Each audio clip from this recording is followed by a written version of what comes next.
نہج البلاغہ حکمت نمبر 2 درس نمبر 2 بسم اللہ الرحمن الرحیم قال امیر المومنین علی بن ابی طالب علیہ الصلوۃ والسلام ازرا بنفسہ من استشعر الطمع، جس نے طمع کو اپنا شعار بنایا اس نے اپنے آپ کو سبک کیا۔ دوسرے فرمان میں امام 3 اخلاقی اور معاشرتی برائیوں کی نشاندہی فرماتے ہیں، جن میں سے پہلی برائی لالچ ہے، جو انسان کو معاشرے کی نظروں میں پست اور ذلیل بنا دیتی ہے۔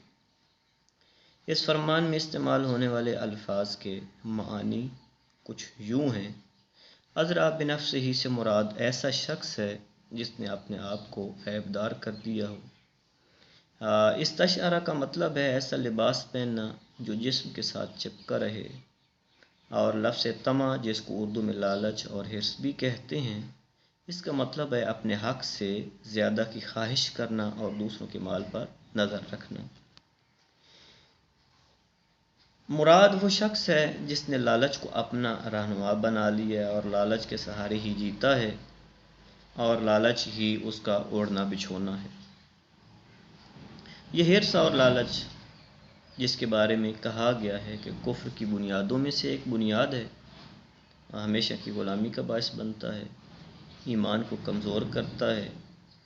ایمان کی وہ نورانیت جو انسان کے دل میں ہونی چاہیے اسے باہر نکال پھینکتا ہے، اور قول بعض کے کہ یہ ایسا صحرا ہے جس میں چلنے والا کبھی اپنے مقصد تک نہیں پہنچ پاتا۔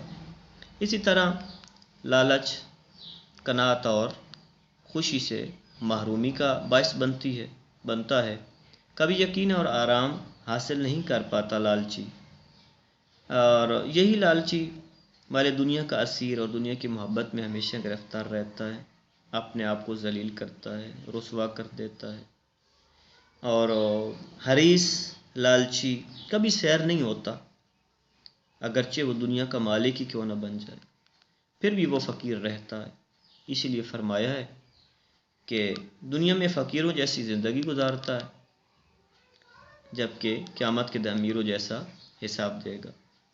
رسول اللہ صلی اللہ علیہ وآلہ وسلم فرماتے ہیں کہ اپنے آپ کو طمع سے بچاؤ، کیونکہ یہ فوری محتاجی ہے۔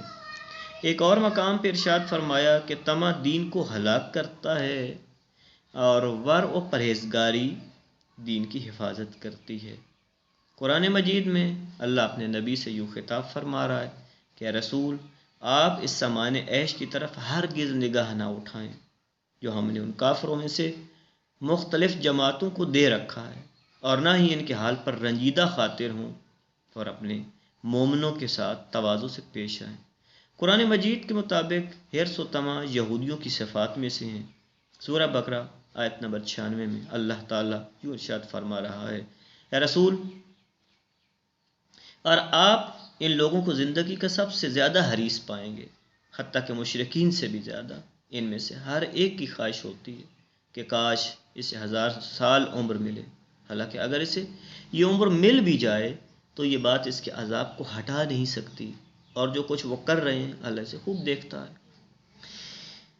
طمع کی 2 قسمیں ہیں، ایک منفی ہے جس کی بات اب اوپر ہوئی ہے، اور دوسری مثبت جس کے بارے میں قرآن مجید جادوگروں کی بات نقل کرتے ہوئے یوں ارشاد فرماتا ہے: اِنَّا نَطْمَعُ أَن يَغْفِرَ لَنَا رَبُّنَا خَطَايَانَا أَن كُنَّا أَوَّلَ الْمُؤْمِنِينَ۔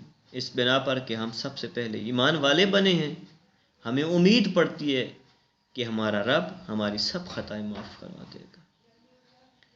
درجات عالیہ، علم و حکمت، علم کے حصول میں لالچ کرنا اور مسلسل کوشش کرتے رہنا سب کے سامنے باعث تعریف اور قابل ستائش ہے سب کے لیے۔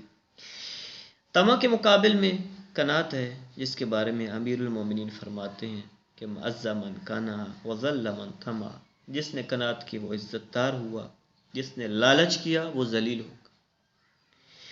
قناعت کا مطلب یہی ہے کہ جو پاس ہے اس پہ راضی رہیں، اور باقی تمام لوگوں کے پاس جو کچھ ہے اسے نظر ہٹا لیں۔ دوستو، لالچ کا علاج کیا ہے؟ یہ کہ انسان سمجھ لے کہ یہ دنیا عارضی ہے اور